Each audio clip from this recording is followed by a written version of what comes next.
Glad you could join me again today.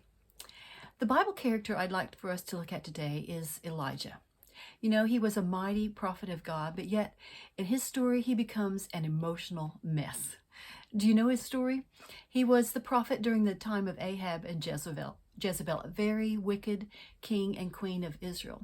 And the story comes down to a climax as he stands up against 450 prophets of Baal, sees fire fall from heaven, and he watches as God brings a rainstorm after years of drought and famine. Sounds like a good thing, doesn't it? But then he receives a death threat from the queen, and so he takes off about 100 miles on foot to get away from this queen, and he finds himself in the wilderness all alone. He's exhausted, confused, and feels like no one cares or no one even knows that he's there. But God knows, and he's ready there to give him food and some rest. And once Elijah starts feeling better, he goes to hide in a cave in Mount Oreb. Do you know anything more about Mount Oreb? It's actually the same place where God gave Moses the Ten Commandments. It's also called Mount Sinai, a place symbolizing God's promises and his faithfulness.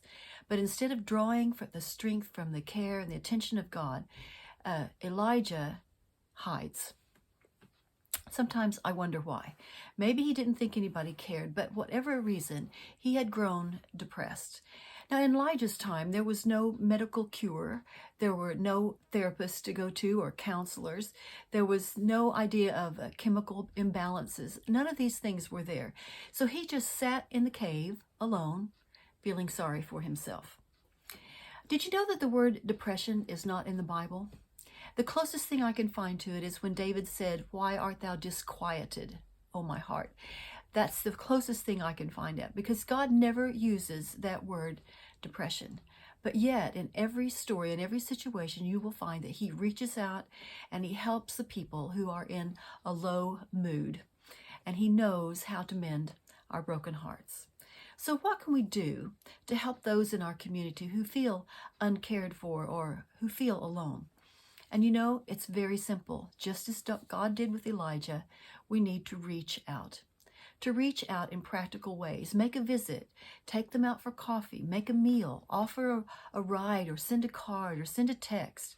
You know, we need to let them know that they're noticed. Help them re-enter the community and bring them to your church and stay by them. Introduce them to new people and make the effort to help them. It doesn't mean they will respond immediately. It might take some time, but it's always better to let them know someone cares than it is to withhold your love. Elijah also didn't immediately respond to God when he asked him why he was hiding in the cave.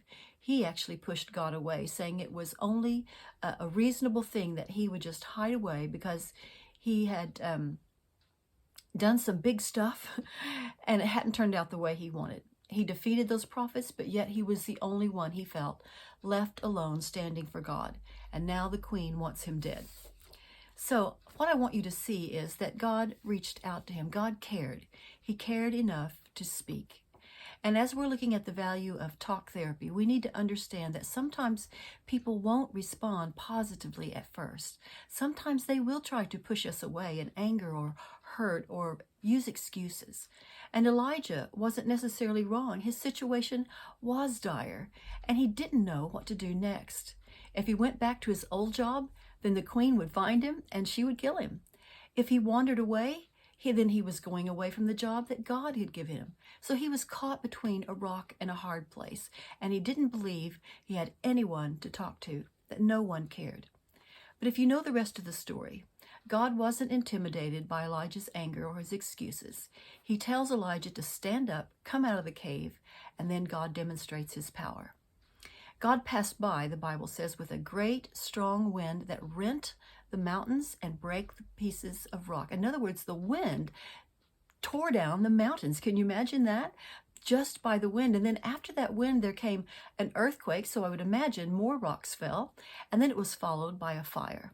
Now, I don't know about you, but that would certainly get my attention. But you know, it didn't seem to bother Elijah at all. Then the Bible says that God spoke in a still small voice. Talk therapy.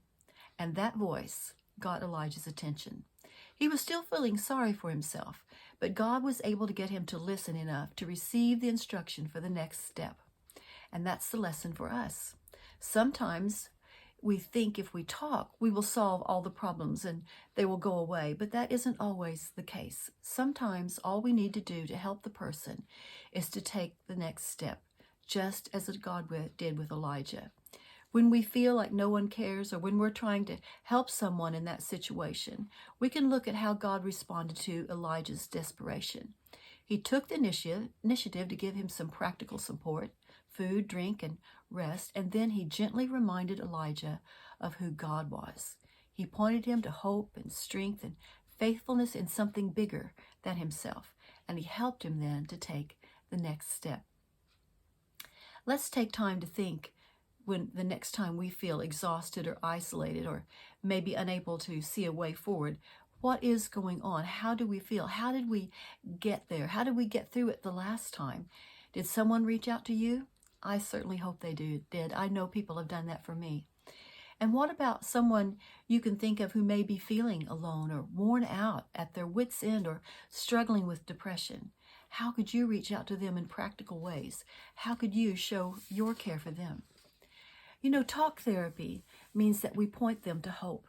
We point them to Christ, and you walk the next step with them, helping them to regain their strength and their walk in faith and confidence.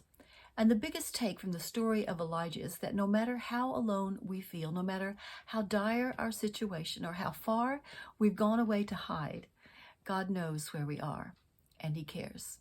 He will pursue us with His relentless love. Psalm chapter 40, verse 17 reads, "But I am poor and needy, yet the Lord thinketh upon me. Thou art my help and my deliverer. Make no tarrying, O my God." Isn't that beautiful? God knows how poor and needy that we are, but He will still deliver. So friend, if you think no one cares, remember that God does. He always cares. Talk to Him about it today, and then find a friend who also cares and talk with them. Let them help you take that next step. I'll see you next week.